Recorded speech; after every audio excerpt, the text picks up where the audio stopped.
ఓం గం గణపతయే నమః. శ్రీమాత్రే నమః. శ్రీ సీతారామాంజనేయ నమో నమః. సుందరకాండ ప్రథమ సర్గ శ్లోక 41-80.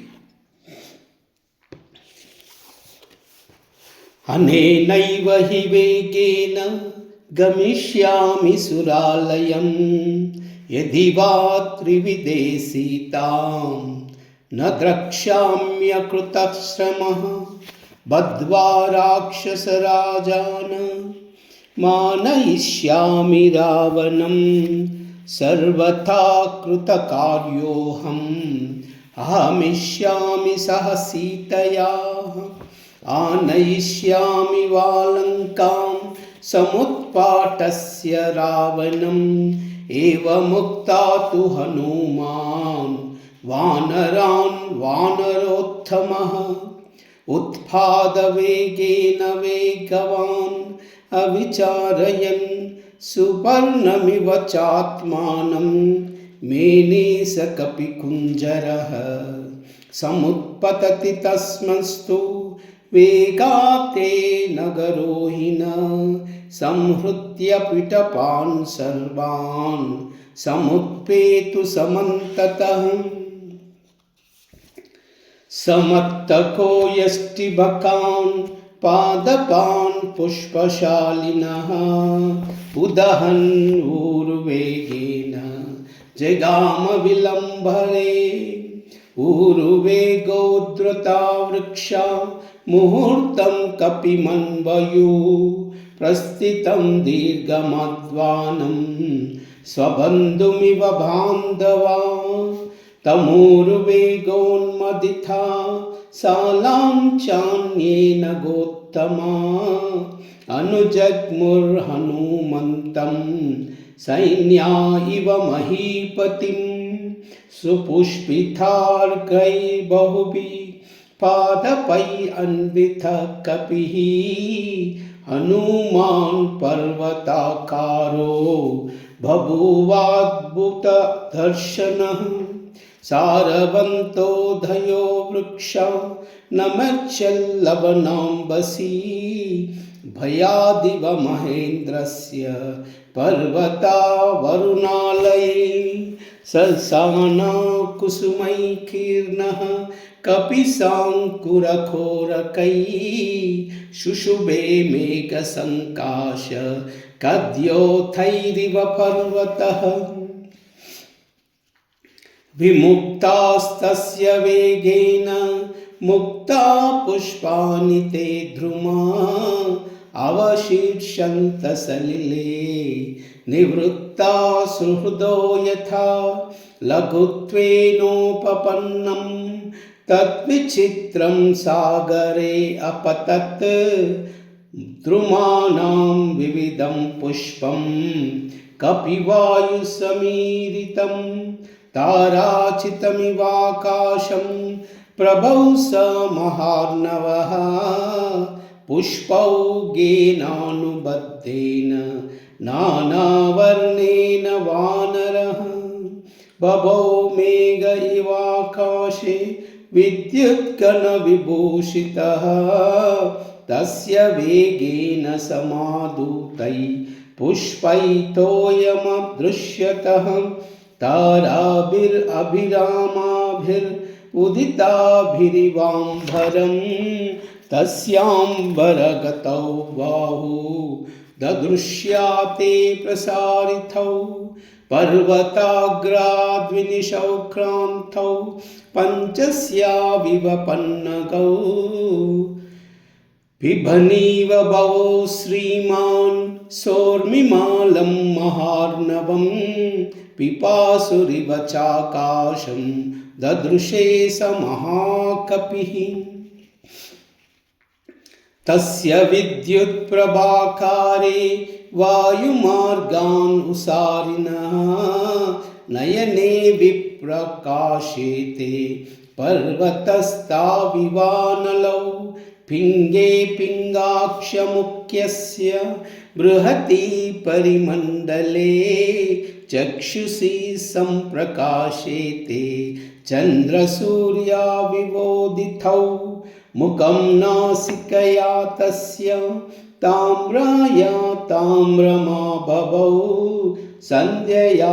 समविस्पृष्टं यदा सूर्यस्य मण्डलं लाङ्गूलं च समाविद्धं प्लवमानस्य शोभते अम्बरे वायुपुत्रस्य शक्रध्वज इवोच्छित्रः लाङ्गूलचक्रेण महान् शुक्लदंष्ट्रो अनिलात्मजः व्यरोचत महाप्राज्ञ परिवेशिव भास्करः स्निग्धेशेनाभिताम्रेण रराज महाकपिः महतादारितेनेव गिरैघैरिकधातुना तस्य वानरसिंहस्य प्लवमानस्य सागरं कक्षान्तरगतो वायुर्जीमूत इव गर्जति खेययादानि पन्तुल्या हृत्वुत्तरान्तद्विनिसृता दृश्यते सानुबद्धाञ्च तदा स कपिकुञ्जरः पतत्पतङ्गसङ्काशो व्यायतः शुभो कपिः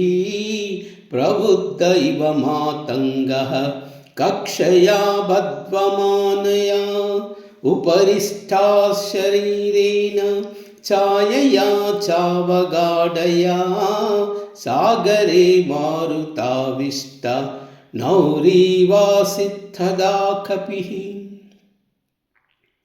यं यं देशं समुद्रस्य जगामस महाकपि ससर्तस्य ऊरुवेगेन सोन्माद इव लक्ष्यते सागर ऊर्मिजालानि मुरसा शैलवर्ष्मणा अभिघ्नस्तु महावेग प्लपुवे स महाकपिः कपिवातास्बलवान् मेघवातश्च निःसृतः सागरं भीमनिर्घोषं कम्पयामास तुर्भृशम् विकर्षन् ऊर्मिजालानि बृहन्ति लवणाम्बसी प्लपुल्वे कपिशार्दूलो विकिरन्निव रोदसी मेरुमन्दरसङ्काशान् उद्दातुं समार्णवे अतिक्रामान् महावेगस्तरङ्गान् गणयन्निव तस्य वेगसमुद्धूतं जलं स जलदं तदा अम्बरस्तं बिभ्रभ्राज शारदा भ्रमिवाततम् तिमिन्नक्रजुषा कूर्मा दृश्यन्ते विवृता तदा वस्त्रापकर्षणेनैव शरीराणि शरीरिणां प्लवमानं समीक्ष्यत भुजङ्गा सागरालया व्योम्नितं कपिशार्दूलं सुपर्ण इति मेनिरे 10 योजन विस्तीर्णा 30 योजनमायता छाया वानरसिंहस्य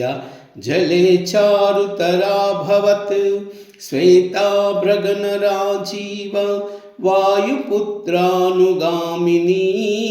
तस्य सा शुशुभे छाया वितता लवनाम्बसी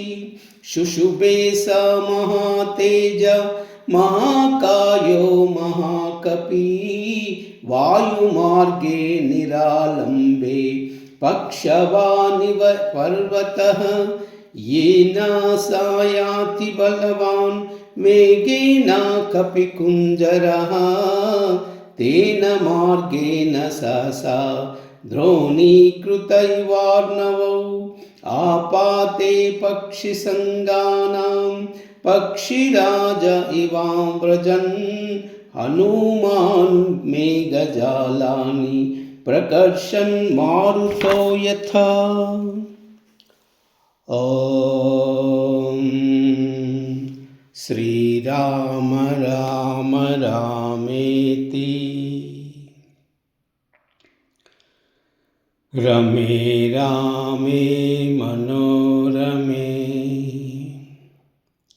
सहस्रनाम तत्तुल्यं रामनाम वरानने। श्रीराम राम रामेति रमे रामे मनोरमे सहस्रनाम तत्तुल्यं रामनाम वरानने। श्रीराम राम रामेति रमे रामे मनोरमे सहस्रनाम तत्तुल्यं रामनाम वरानने। श्रीराघवं दशरथात्मजमप्रमेयं सीतापतिं रघुकुलान्वयरत्नदीपम् आजानुबाहुम् अरविन्ददलायताक्षं रामं निशाचरविनाशकरं नमामि। सर्वमंगल।